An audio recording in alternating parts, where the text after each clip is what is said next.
Hey everyone, this is Dan, the GM, bringing you episode 160 of What the Dice. 160 episodes, and you know what? I haven't done one of these. I feel like I need to do one of these because they are so much fun to do.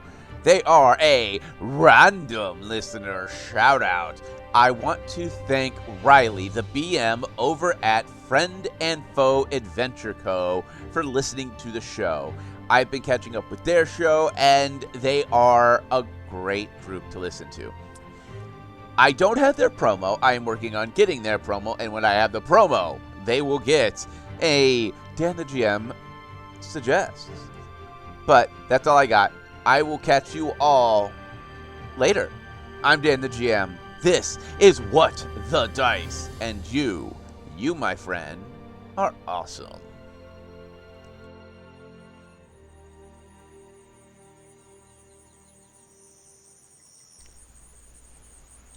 We sit in the field near the village, and we look out towards the ocean side. In the distance, we can see ships slowly moving. They look like children's toys at this distance. The ocean itself is fairly rough as there is a darkness to the sky. We slowly stand and dust ourselves off as we make our way down to the storyteller's campsite. At the campsite, the storyteller is loading up a few bags. Looks like he is prepping rations for traveling adventurers that pass through, handing them out freely. We take a seat at our normal spot, and the storyteller sits down after wiping his hands clean on a small rag he has. Pulling the book out of his satchel, he looks at us and smiles. Well, friends. I am glad to see you are back, and it seems you are in higher spirits than most of the adventurers that have been around. Seems as many have chosen to pick up a blade and help with the strange war that has decided to make itself known. Well, the adventurers have found themselves in the desert, have acquired more pieces of Defibulus's rifle, but something knocked them out. Well, it is time for the story to continue and to solve this mystery. So sit back, relax, and hear me tell.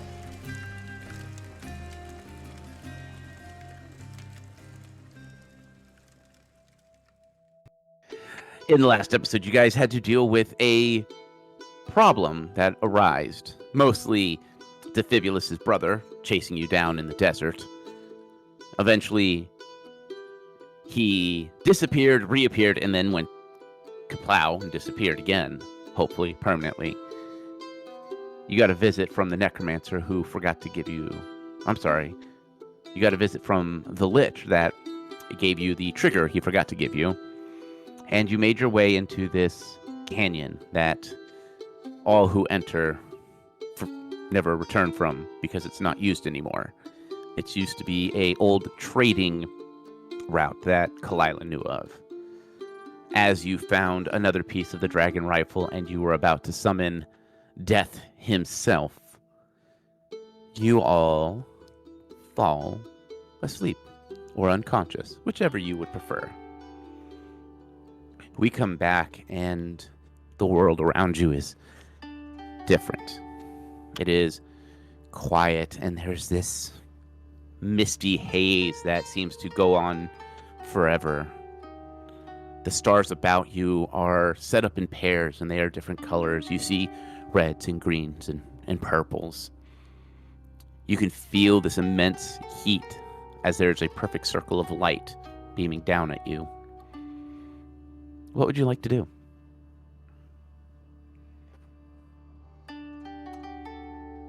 How groggily are we waking up?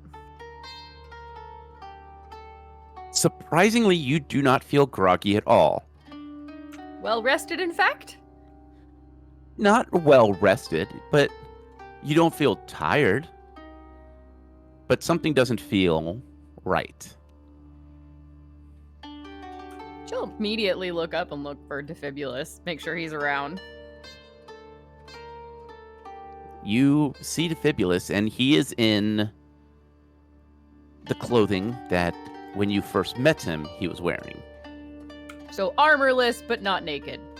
Correct. She'll check her outfit. You are wearing what you left in the village. Is Defibulus awake yet? Up to Defibulus. He could continue to sleep. Yeah, are you still snoring? No, he's waking up going, why do people always have to dart, drug, or knock me out? They could just ask you, hey, could you just hold up a second? We want to talk. Because, I don't know, but your armor's missing and so are your guns. Wait, what? Okay, now I'm angry. Yeah, her ears are flat, too. Why do I look like I did when I left for Narrow Cloud? I'm confused. Yeah, same. As she gestures, too. She's also armorless and weaponless. And ratless. And I'm also missing Hugin and Mugen. Nope. Your Oh. your spider is with you, but he is back being small. She's gonna look around, being very confused that her spider is its original size. You begin to hear the strange mumbling of voices that are not really understandable as the light kind of hones in and tightens around you. You can hear a voice echo from the ethereal area around you. So they began unknowing heroes. Another voice rings out. Unknowing is not the term I would say. Another voice comes from behind you. I would say more pawns in the greater scheme of life. Another voice echoes. But nonetheless, fate or not, they have been chosen. They moved to a strange village that no one heard of. But the priestess was there. While they are all talking about them while they're standing there, Kalila's just, her ears go from darting around, by the way, rapidly honing into each one, to just all of a sudden she stands there with her arms folded and she gives Defibulus this look of, they're doing it again. I mean, you're not used to people talking about us when we're in there saying when we can hear them like we don't exist. I'm wondering if this is kind of the opposite effect of like when we just stand around talking in the middle of nowhere about important things and everyone looks at us like we're crazy because we forget that we're not in private quarters. Or they haven't realized we're awake yet. No, I'm pretty sure they realized that by now.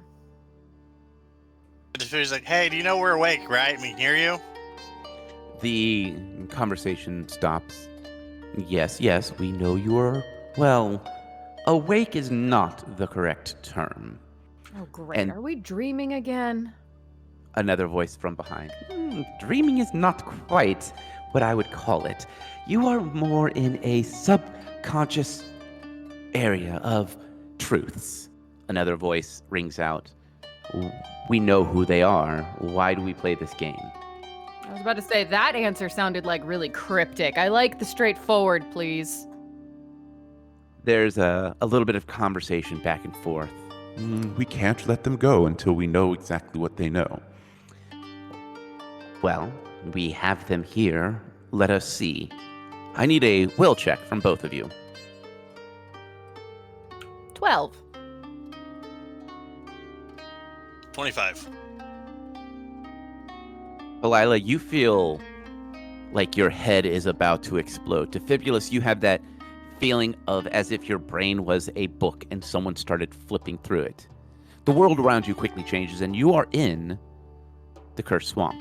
You see jello trees and the strange mist, and it's playing out as if it is a scenet. Well, while Kalila's holding her head in pain, she's looking at Defibulus going, did it just change to the cursed swamp? Yeah, I don't know why people just don't ask us for about what it was like there instead of poking holes in our head or whatever they're doing. Yeah, but my head really hurts now. I think they're doing weird magic woogies with it. That's rude. They could just ask us. A voice echoes from behind.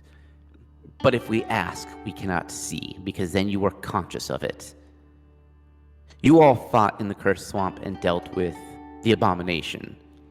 As it speaks, the abomination in the fight breaks out, and you see it from more of a third party watching. During this time, you dealt with many strange things. And because of you, things were set into motion.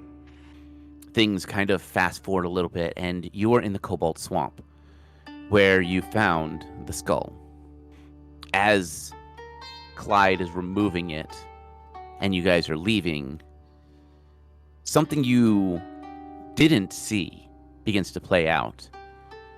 You begin to see a dark mist climbing its way out of the murky, dark mud. A hand, clawed and rotted flesh begins to pull itself up as the flesh burns away in a strange, iridescent flame, and it begins to stand. You see a skeleton. Bones are blackened and charred, and it seems to be wiping off dirt from its bones as it lets out a dark laugh and begins to slowly ascend skyward. It seems as if you did not see what you did. Fibulus, do you remember that happening? No, can't really say I remember it. We weren't even in the cursed swamp when that happened, were we? You were leaving. The world around you spins for a moment, and you can see what was the three of you making your way back to Narrow Cloud with the priestess in tow. Okay, what was the point in showing us this? There's a voice that comes from behind. It seems as if you are not just merely pawns within this strange game that fate has dealt you. You were... a mistake would not be the correct term. You were a factor that Threads did not encounter. The world shifts again, and you see the fight of Argaroth the Rogaroth. But this time it's a little different. You almost see a spectral being hovering around the scepter, whispering and making comments that seems to be unheard until you figure of the dousing the rod. Adventurers should be used to having their threads pulled, chasing the next gold, chasing titles. But you and Defibulus are different. Defibulus is pushed by a lust for justice and a hatred of, I wouldn't say a hatred of his brother, Oh no, it's a hatred. At this point, yeah, it's kind of gotten there. but it's not started there. The world quickly changes, and you see Defibulus's brother and Defibulus when they were younger, and they are arguing and fighting each other, but it's the clearly brotherly, but there's still that tinge of aggression. I mean, we didn't hate each other then. We just argued a lot because we disagreed on everything. And then greed took your brother's hand. Except, well, I mean, something else took his hand too, but yeah. No, you took an arm. Yeah, we did take the Well, I arm. was referring to his wife. She took that hand, but I don't know why. There is a fast forward again, and this time you begin to see eyes a little clearer, but they're pupilless. There's thousands of them, and they seem to fade to a dull color where you can just barely see them. A set of red eyes slowly get brighter. Then why did you take the adventure? Which one? Please be more specific. A set of green eyes behind you glow. Why did you leave your village? And why did Defibulus leave his home? Well, Why leave? I mean, You had everything. if you obviously you can look into my head and pull the information out. Did you miss the fact that he murdered my family and then was going to murder me? Because that would be a pretty good reason to go away. And of you? Because I kind of have the same answer of him. If you're all mysticisms things, magic is going on, and you can read our minds, I was following a signal from my goddess. Butterflies, a whole swarm of them, out of season, fly past me after finding a white rabbit, which was rare in my woods, that led me to that cliff and canopy. Yeah. A set of purple eyes light up. So you just chose to follow the first thread given to you. Well, if you wanting to try and turn this into following fate, yeah, I followed my goddess's will. And of you, Defibulus? That I kind of said it. My brother was trying to kill me after murdering the rest of the family, so I left to find a way to stop him and preserve my life, But you could have hidden, changed your name, which you already did, and live your life out as a gunsmith somewhere else. Why pick up the mantle of adventurer? Because my brother had to eventually be stopped, because look at the trouble he caused while in that short amount of time. There's a hush that falls over this strange council, and there's murmuring about. Because who exactly are you, anyways?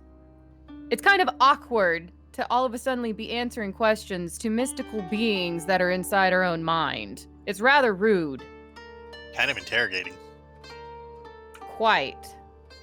Now, we've been polite so far, maybe sarcastic. Oh, definitely. But nothing that isn't being served to us with your level of judgment. We've been kind and answered at least some of your questions. At least tell us who you are, or show something beyond just your colored eyes. There's a small breeze that seems to pick up, and you begin to see silhouettes, still bathed in darkness, eyes glowing brightly. A voice from behind you, as you turn, they are purple-eyed.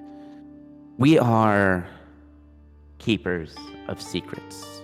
We are ones that have hidden from society to protect things that must be protected, to allow things to be found that must be found when they be found. You sound an awful lot like Faye and who she worships. There is a amused chuckle in their voice. We choose to serve no god. Serving a god means to serve their purpose, their will, their wants. To gallivant around where you are not welcome, and to cause more problems than good. We serve something different. The mist picks back up as there's more conversation. Hushed, but not directed towards you. Everything around you seems to change again. And you see the gods fell. The conversation and the murmur seem to quiet as they seem to be watching things kind of play out. Then it gets to the Miranda. It seems to skip over chasing Psycho, dealing with Emma, and it focuses in on the strange artifact that Defibulus found. There's a few moments longer, and then the purple eyes from behind you speak up. You are gathering items of elements, things lost to time and forgotten by gods. You do this because a man that claims to be a scholar sends you. Or do you do this for something more? You know, you kind of already know the answers to these. I don't understand why you ask these questions. You know that we're trying to take down the Bone God. If you can see in all the way into the depths of our past, into Fibulus fighting with his brother when he was a young child, and us being sent on these fate quests, as you like to put it, to try and dumb down that we're just following quests given to us by a scholar is kind of insulting. We're trying to find a way to take down a god that is trying to destroy our world. The Bone God has come back with strength and is corrupting our people, corrupting our world, destroying our ways, and as far as I'm guessing, sucking magic out of our realm. So yeah, I just took a quest from a scholar. The purple eyes seem to...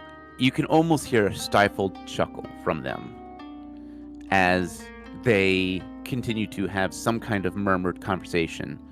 While they are discussing, I need a perception check from you and Defibulus. Which, by the way, Kalila is clearly annoyed. Her ears are flat, hands are on her hip, tail has a very occasional angry twitch, and she's trying to contain herself, but she is annoyed. Not 20, but total 39. And you said, what was it, a will? Perception. No, perception. Perception, thank you. That eyeball mechanic. The eyeball mechanic. It's more than just the eyeballs. It could be the nose. It could be the tongue. Are you saying I should go around licking everything to prefer perception? Yes. If you want. I'll try that in another game. Might get you poisoned quickly. 34. Both of you begin to realize that the things that play out around you, you can't hear any sounds from. You can see lips moving, but you cannot hear what is being said from the visions that you are seeing. Right now, you are watching as there's it's where you guys are up in the admin getting ready to leave.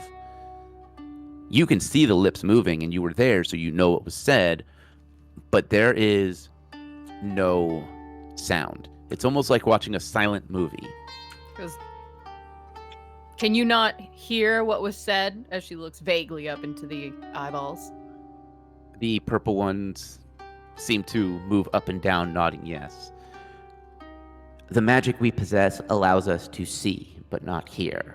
We must piece things together in a investigative form. So you have to make assumptions, is what you're saying. Assumptions, educated guesses, all of which are needed. Those who have found their ways to our home are questioned and given a chance to explain what brought them here. Interrogated, gotcha. Yep. We are not interrogating you. We are not accusing you of any crimes. We are trying to understand why adventurers would come out to a desert that is unforgiving for most of the time foolish quests. Because I was actually instructed. Because we're trying to get a hold of Death's Scythe. It is the last piece in our puzzle. As you mention that, it goes silent. I'm not the type to beat around the bush. If you want to know what we're doing here, one, whoever or whatever you are, we didn't even know anybody still lived in these desert canyons. So you played your own hand by knocking us out and dragging us here. That made us aware of whatever you are's existence. I was given scrolls, told to go away from where the Bone God's corruption has touched, and so far, the desert and the grasslands were the safest bet, farther away from the armies. We are seeking our last item so we can take down this god. The red-eyed one seems to move and brighten. Why do you seek the ferryman?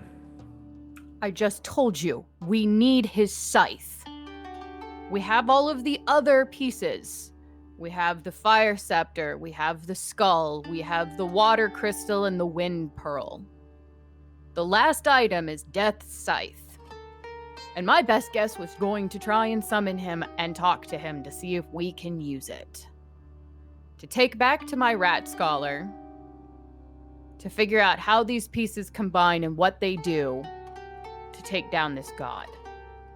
There is a hush as the purple-eyed one seems to move closer. You hear no footsteps, but eventually the silhouette gets close enough to where you can see a hood, a serpentine-like body, and clawed hands. The eyes are glint with silver and glow with this purple hue. They raise their hand and you begin to see the skull, the scepter, the pearl, the strange shield-like object that you found in the Miranda. I thought it was a gauntlet. It is in the shape of a teardrop. Oh, okay. They begin to move around and begin to slowly take shape, breaking away from the artifacts that you recognize, and you begin to see the pure essence of earth, fire, wind, and water. You seek the primal elements that have been corrupted and bound by a duality of magic. The world begins to slowly fade as you begin to realize that you are laying down on cold stone. You are dressed in your normal armors, and Hugin and Mugen are just sitting there, calm, as when you come to, there is a single Naga standing there. In her hand, a book that is old and weathered. As she slowly closes it, you fully come to as the mist disappears. She gives a bow. Kyla will sit up. Her ears will be back, and she'll look over to see where Defibulus is before saying anything. He is right next to you. Yeah.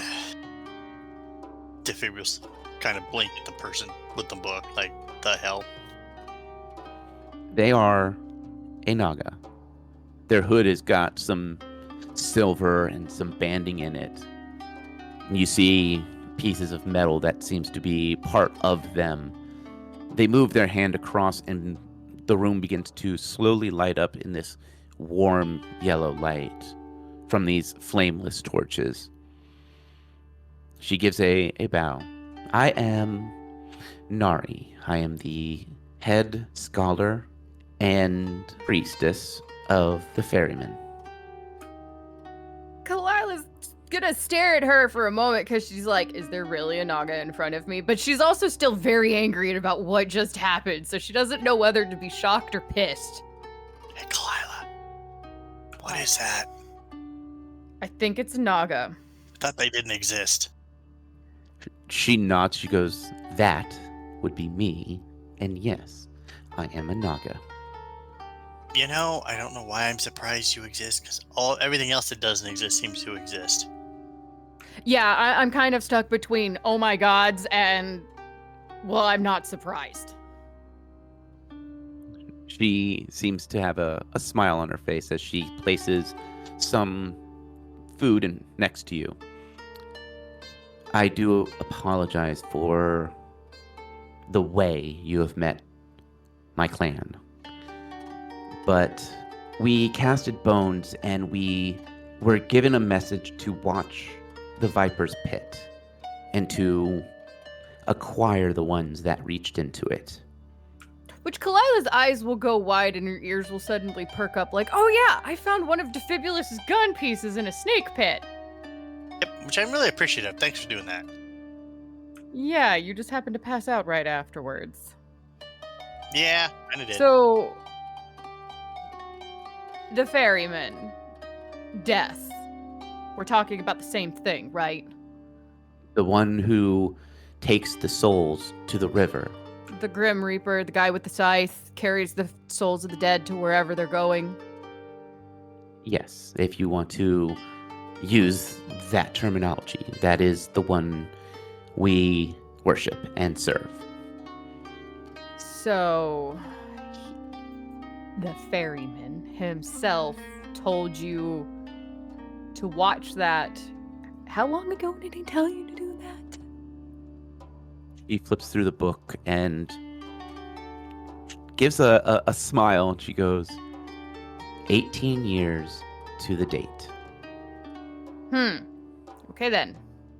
I'm still mad at you, but baffled. So, wait, so not you, you're obvious. Okay, well, that's just a rude question. Your race is real. Where have you been hiding? You know your legends, right? Like, I think myth's more correct. myths. Okay, yeah, we'll go with myths. She nods and she goes, yes. We have been hiding in the area where no civilization could exist. We are underground where it is safe and cool. And we've hidden here for centuries. She moves over and offers her hand to help you from your sitting position.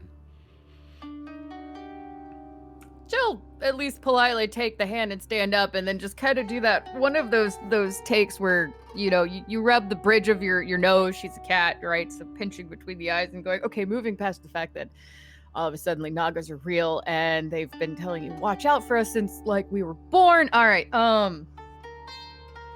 moving past that. It seems as if moving past that may not be the best way for you to deal with it, or is it? I have seen, you saw the cursed swamp. I have seen other things. Yes, the mist shows us many, but it's hard to understand what is going on. So you thought we deliberately raised whatever that thing was in the swamp? Yes, we No, thought we were, fought the thing in the swamp. but you brought forth the bone god. That was the bone god?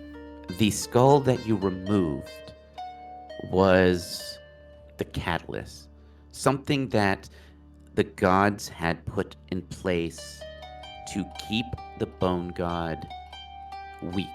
But the skull wasn't in the cursed swamp. It was on the other side of the cursed swamp in the encampment of kobolds. Correct. Which is where the bone god was trying to get free. He was trying to use the kobolds to destroy the skull.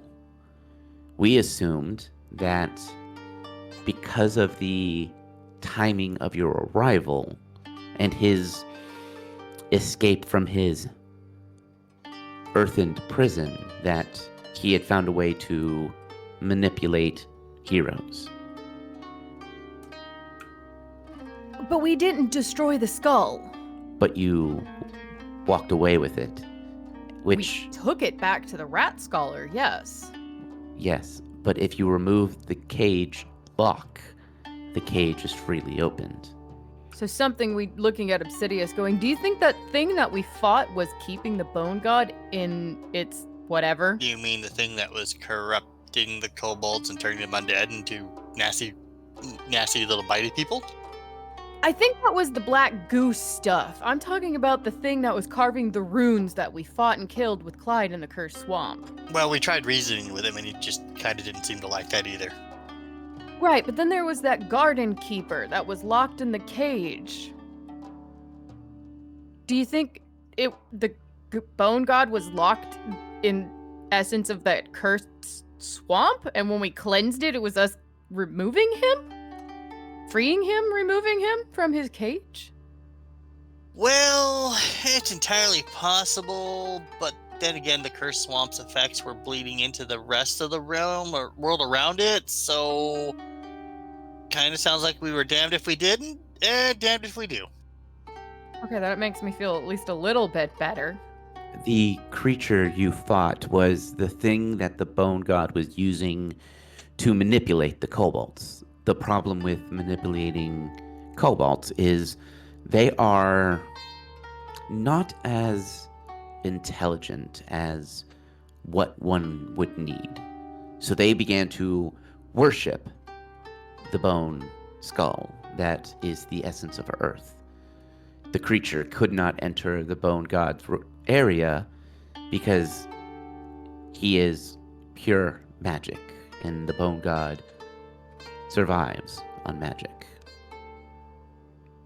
Who the garden keeper is that you speak of, we have no knowledge of. But you did see him in those visions. We saw something of shadow that stepped out of a flesh cage. We are not sure whom or what that is. That was the keeper who tends the garden. We did not see a person. We saw a shadow. But we did watch as the bone god freed himself from his earthened prison. We never saw that, nor did we intend to release him, although he kind of seemed to have been still getting out anyways, like Defibulus said. He was reaching his tendrils out. This isn't the first time we have seen him try this, but if you were seeking the ferryman, he would know better than I. But please, let us find you a way to get comfortable. I will need help clearing your name, and I feel as if showing you or explaining to you what you are acquiring may be useful to you. Well, considering the rat scholar still doesn't understand exactly why we're gathering these pieces, he just knows that we need to. That might be useful. We have only given him a part of the book he requires. Wait. You're allowing him tiny bits of information, so you know what we're doing then. Why the inquiry? Why are we guilty? If you're giving him, what are we guilty of, and what do we have to do to clear our name? If you gave the rat scholar this information, knowing he sent us on these quests, why are you questioning us?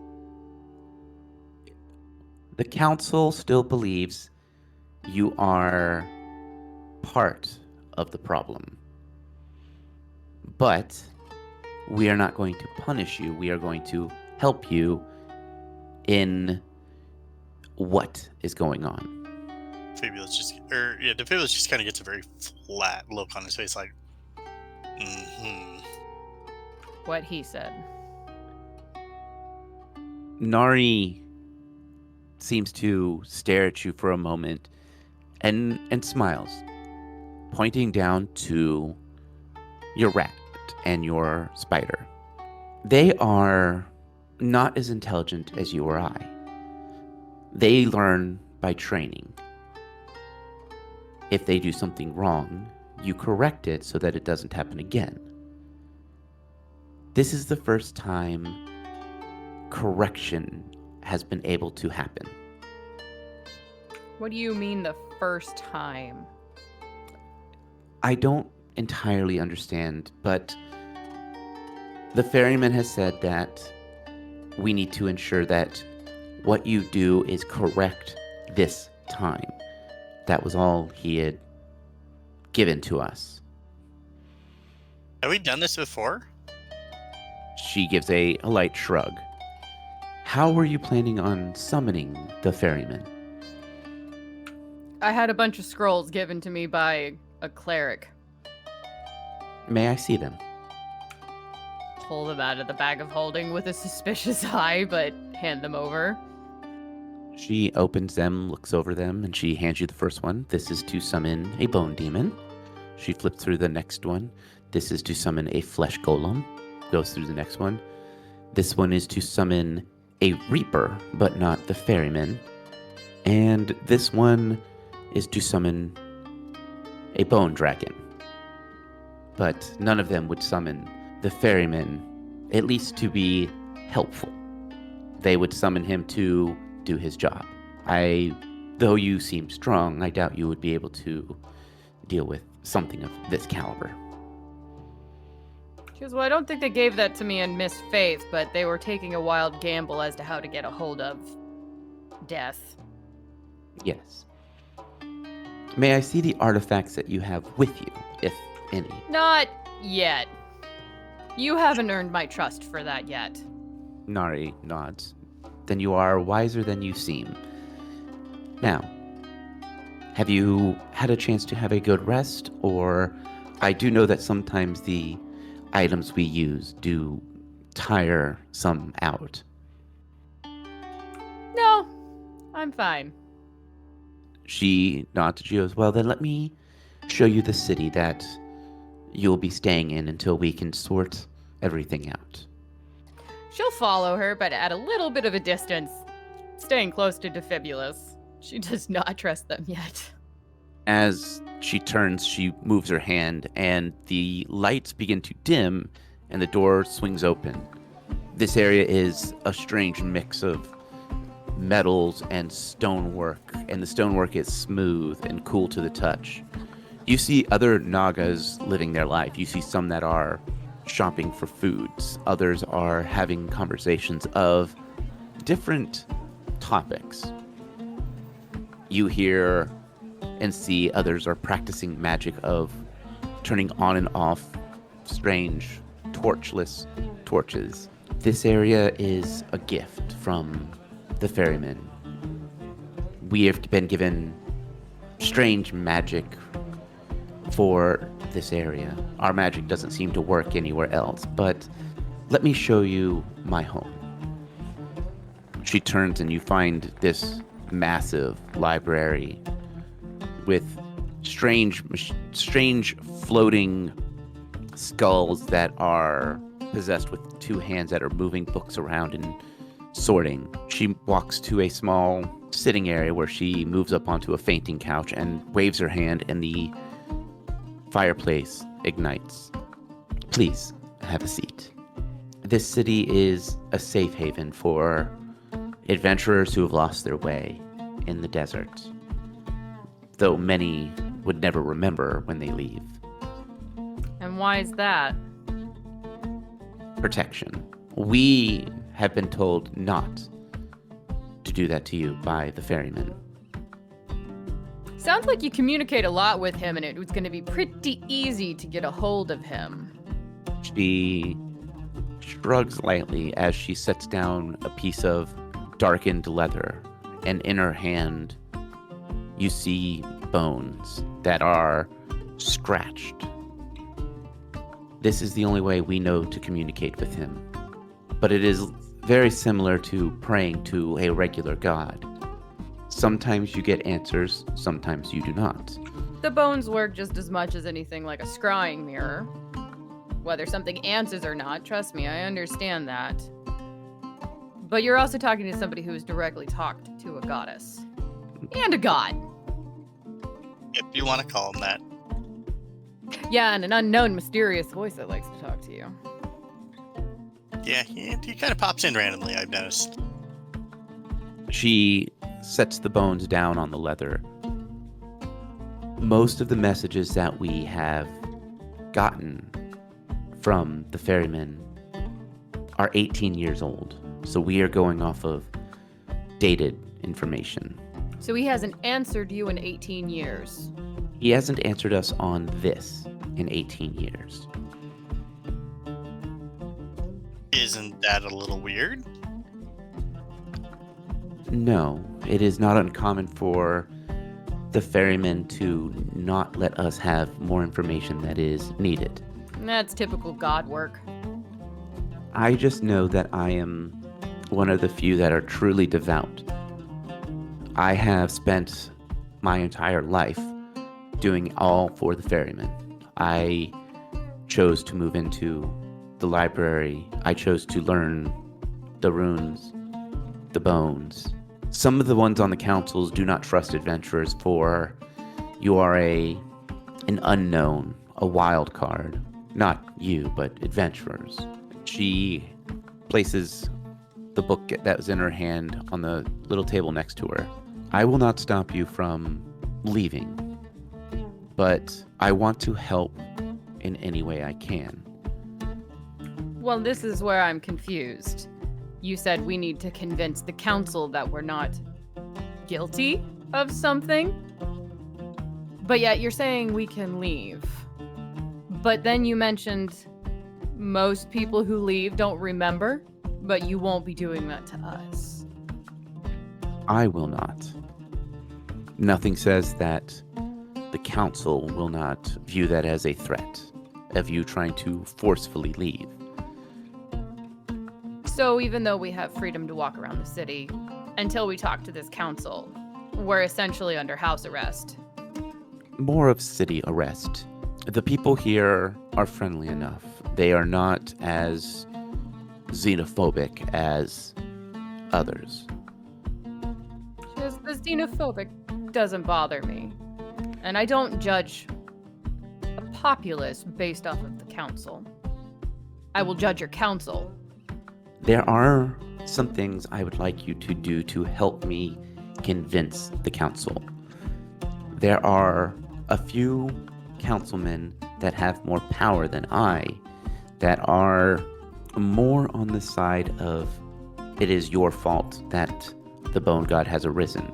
Convincing them is actually fairly easy, but it would require you to earn the trust of them. Most of which will want to hear your tale or question you of your motives. The reason I took you into the magical area I did is because it is the one place where truth resides. In that subconscious space, lying and deceit are not possible. I believe some of your mages have an ability called Zone of Truth. It is like that, but amplified. Kyle will look over at Defibulus to see how he's feeling about all this. So we have to convince the council that we're not guilty of causing all the problems. We're under city arrest, which is an interesting concept in its own right. And you want to help us to some degree prove that we're innocent and something. Yeah, that's right. Yes. But also educate us on, now is that you or the council wanting to, as she literally quotation marks with her paws, correct us in what these pieces are, even though you guys are the ones releasing the information to Nicodemus? Not fully. Yes, Nicodemus only has a part of what he needs. Why haven't you given him the rest of it if you know what we're trying to do? We are still trying to gauge whose side he's on. Kalila looks very perplexed at that. He has acquired forbidden technology, and we are not sure how. He has been amassing creatures and items that we thought we have hidden away or were not viewed as big enough of a threat to be eliminated. The strange firearms, the strange ability to turn invisible, things of that nature. Whenever I have spoken to the ferrymen, all I have ever gotten back is the word balance. And it is perplexing.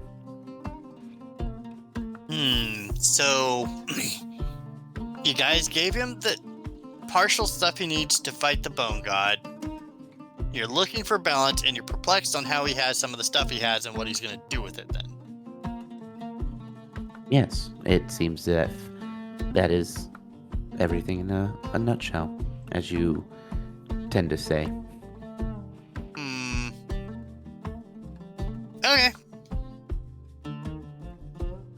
Kalila still looks irritated and wants to just continue to poke at the holes in the problem here. But she'll go, fine. We'll play your song and dance and try and convince this council that our intentions are good. Even though I think just what we went through and them poking around in our minds should suffice. Some may have follow-up questions. Some have more understanding of the items that you have acquired. I do it because I also want the knowledge so we know what to do with these items, since whoever, I won't directly say you, isn't educating Nicodemus enough either. I feel like part of this problem is your own fault. And by you, I mean your council. By only allowing so much information out, you're creating your own problem. She seems to agree with a slight nod. And she also looks down at the book and then looks at you and seems to be lost in a thought for a moment before answering. I don't believe that this problem was something that we, you, or anyone has caused. The wording that the ferryman kept using was, again, this time, as if things have happened before. But I see no evidence of that. Kalila's curious, what book is she holding? It looks like a private journal. Okay. So when is your council going to be ready to meet? She waves her hand over a blackened orb, and you see a couple of things come up in a language you don't recognize. Most of the council will be available in a few hours. I would suggest touring the city at your leisure and relaxing. Some of the council, red eyes, green eyes, the ones that you saw there, will be a little bit more aggressive towards accusing you of wrongdoings that you have not intentionally done. It's alright, I'm pretty good about sassing back. Oh boy, aren't you? She'll give kind of a nice little, like, wicked cat smile. And he's great at poking holes in logic. Good at putting holes in most things. Yeah, we can. I think we have just as much of a aggressive and logical nature as they do. We have not taken anything of yours. All of your things are still with you, in your bag of holding or on your person. I have ensured that besides the needles that we used to render you unconscious, we left nothing out of place. Good for you. She nods and she starts to stand. Stand? Slither up. However you want to word Rise it. up. Rise. Thank you. She rises up and she opens her hand to show you the door if you choose to leave. She goes, let's go get something to eat, Defibulous. Yeah, it sounds like a good idea. She goes, and I hope you can understand why I'm so cranky about everything going on. Well, I may not serve gods, but I know that being handled in such a manner could be uncomfortable. You seem to be choosing your words so carefully, as if you are being monitored by others that might get upset at you. She just smiles. Kalila will just nod, take that as she's going to take that, and head out with Defibulous, and wait until she knows she's far enough away, and then very quietly lean down and whisper in Defibulous' ears, going, I think I trust the admin from the Miranda more than I trust them. Well, the admin didn't give us much trouble, but yeah, I kind of see where you're going. You don't remember how my angry rants about how they're not, withholding information from us that was important? Oh, I remember, but I had a good time talking to him. Well, yeah, but I didn't like them. As you enter into this Naga city, it is well lit. You see Nagas of all different types moving around. And a strange small Naga with a very large backpack begins to walk up towards you. And that is where we're ending this week's episode.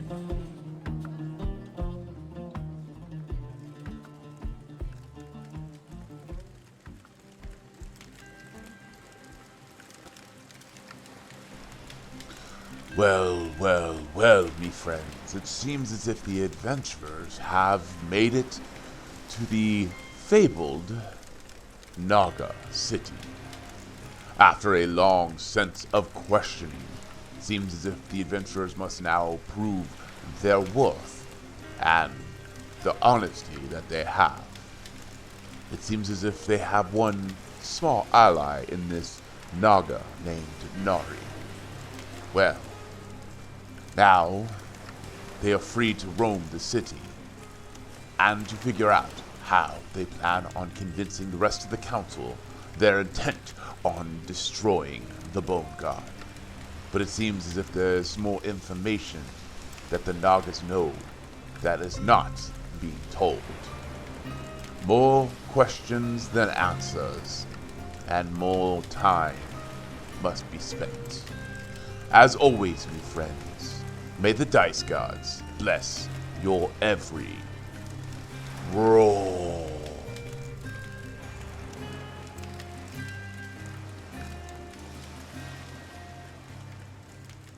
We here at What the Dice would like to thank Paizo for creating Pathfinder, Epidemic Sound for our music, as well as Sirenscape for our sound effects. If you would like to reach out to us, you can do so on Facebook at What the Dice Pod, Twitter at What the Dice Pod, and of course email whatthedicepod@gmail.com. And if you liked our little adventure, please share us with your friends and rate and review us.